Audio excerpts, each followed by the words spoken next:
Nakakaloka, umalis ang may-ari ng Miss Supranational habang rumarampa si Tara Valencia sa preliminary long gown competition ng Miss Supranational 2025. Let's take a look.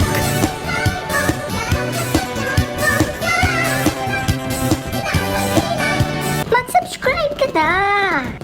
Hello pageant lover, hello Supra Nation, welcome to my YouTube channel.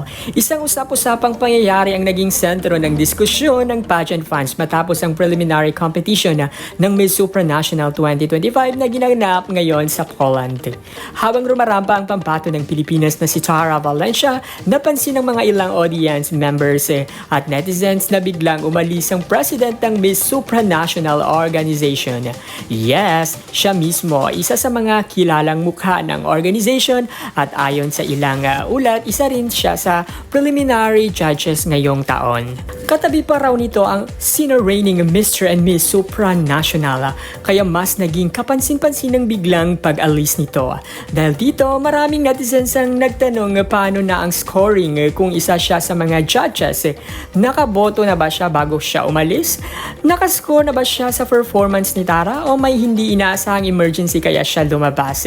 Hindi pa malinaw ang dahilan pero understandable naman na maraming fans ang nag-alala at nagtaka sa nangyari.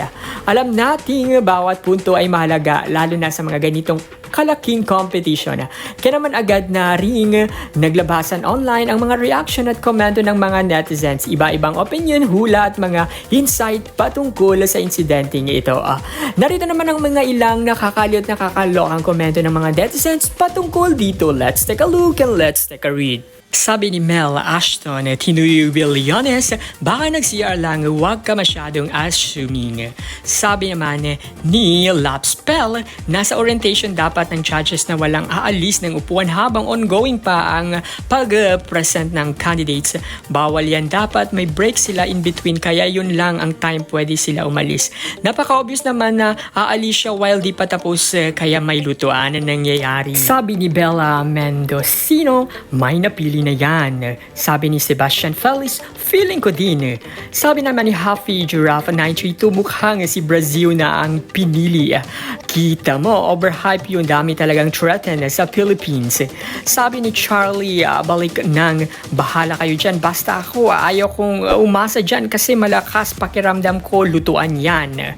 Sabi pa ni John, Philip, may winner na kasi siya, si Brazil, ha ha ha ha.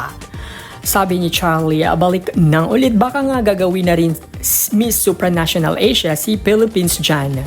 Sabi ni Prince John, baka nauhaw lang naghahanap ng water. Kaya kung ikaw ang tatanungin, ano ang masasabi mo dito, Supranation? Ano ang komento mo patungkol dito? Comment ka na at huwag mong kalimutang mag-subscribe, pindutin ang bell icon for more updates. Mwah!